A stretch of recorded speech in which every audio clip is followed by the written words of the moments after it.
Hello, my name is Hugh Knight. I'm the Fechtmeister of the Schlachtschule. In this video, we're going to do a detailed analysis of one of our formal exercises. Formal exercises are partner training tools in which we combine several techniques together into a sequence that allows our people to train to the flow of combat. Now, while I made up these formal exercises, these are not something they didn't do in period. We certainly think they did do them in period. And we know that because we see this in the Fechtbücher from masters like Lignitzer's Sword and Buckler plays, or the books of Paulus Hector Meyer and Joachim Meyer. So you'll see longer exchanges of multiple techniques that go on between two combatants.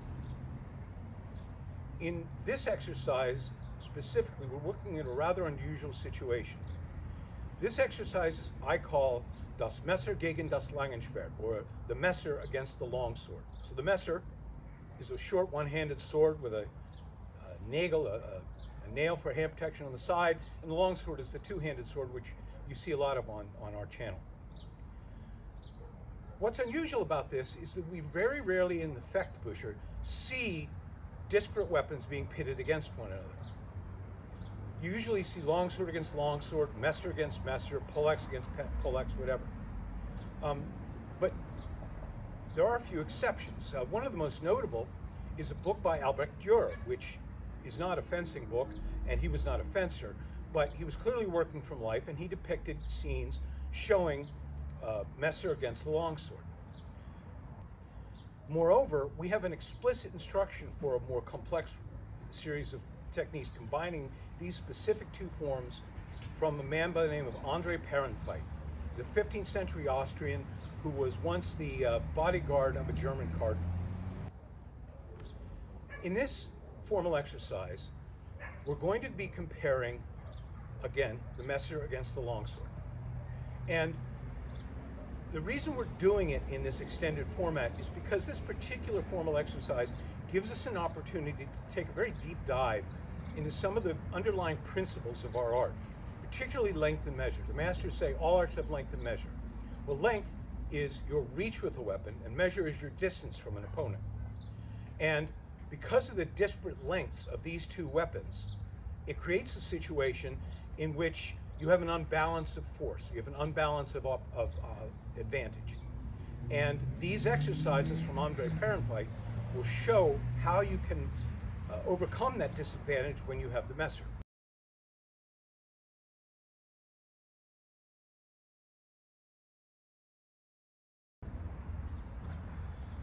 In the first technique in this formal exercise, Chris, who has a longsword, is going to try and get an easy win by outreaching his shorter weapon opponent. Now, it's obvious that the two weapons are very different in length, giving Chris a tremendous advantage in reach. So what he's going to do is he's going to open up with his most long-range technique, and that is a thrust into Langenschwert, or long point. And I, with the Messer, am going to deflect that and try and use footwork and position to close into fighting range. But first, let's examine just how much of an advantage he has. So when Chris attacks, he can reach me, but I can't hit him. Okay? So my goal is to close with him inside his weapon and take advantage by position. Now, the disadvantage of the thrust into long point is that while it is his longest ranged attack, it is extremely weak. So to counter that, I'm going to use a technique called the Zoll displacement. Zoll is a term for a German coin. It's just sort of a colloquial expression. So he attacks, and I simply sweep the thrust off to the side while cutting him to the head, and use footwork to close inside his range.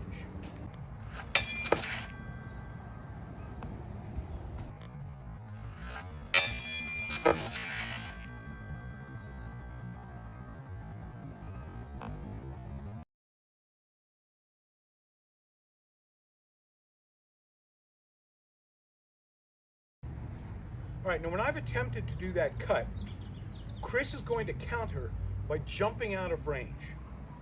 Now, he's already tried to overcome my defense using the reach of his weapon. But in addition to being longer, it's also heavier and it's wielded two-handed. That means that he can strike a heavier blow.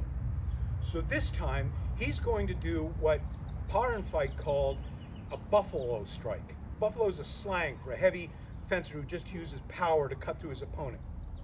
So he's going to attempt a buffalo strike to blast through my defenses. And I'm going to counter that by deflecting his blow because I want it to fall. I'm not going to try and stop it. I just want to set it aside as I again try and close with him. So in the position we were in, he jumps back to avoid my attack, and now he's ready for a heavy blow. And all I'm going to do is sweep and do much the same technique I did before by sweeping my sword up. Now I'm not trying to stop him. I want his sword to blast through my defense because I'm not there. I've used footwork to put myself at an angle to his attack.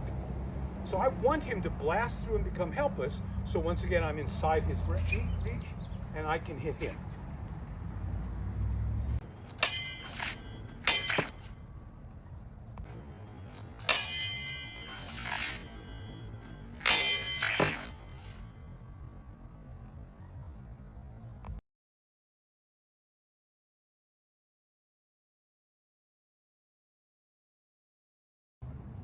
All right, now at the end of the last technique, Chris had overcut, like a buffalo, to the ground, and I was inside his reach.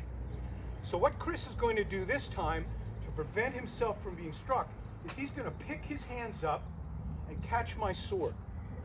And as he does so, he's going to sweep around and strike me to the other side of my head.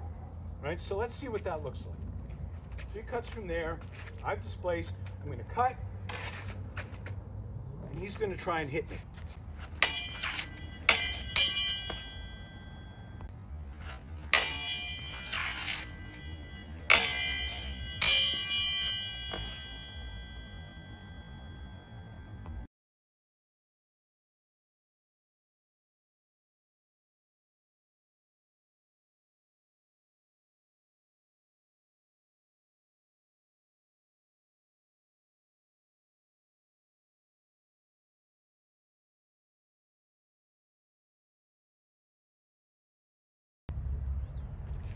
In the last technique in this exercise, when Chris has come around and swept his sword around to hit me, I finally come to realize that just deflecting and trying to use footwork to get out of his way isn't going to work. So I'm going to change strategy.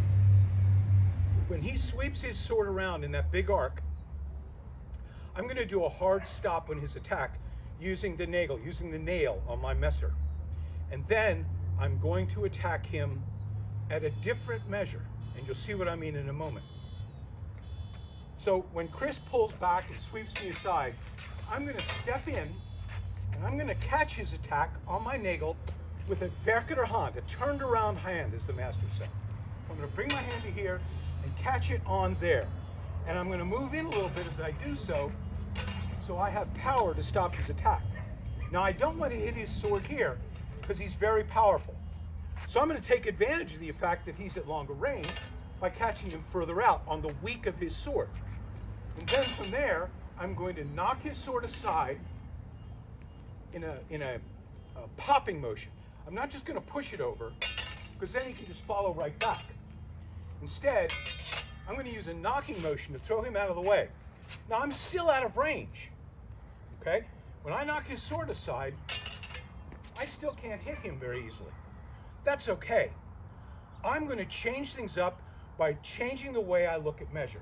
And I'm going to use what the masters called a lemstuk, and that is a laming cut. I'm going to cut his wrist, because even when Chris is out of my reach, his hands aren't. So when I knock his sword aside, I'm going to cut to his wrist and then finish by killing him. Action.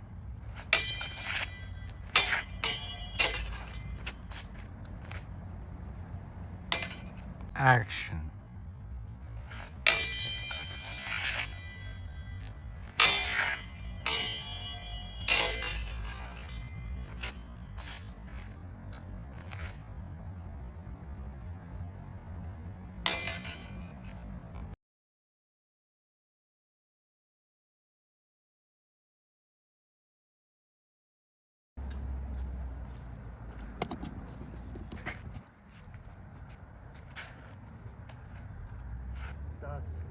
gegen das Langenschwert.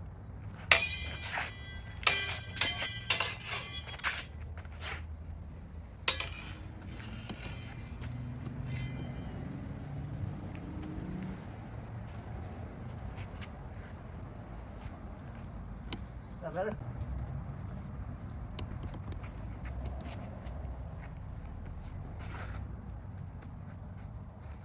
Das Messer gegen das Langenschwert.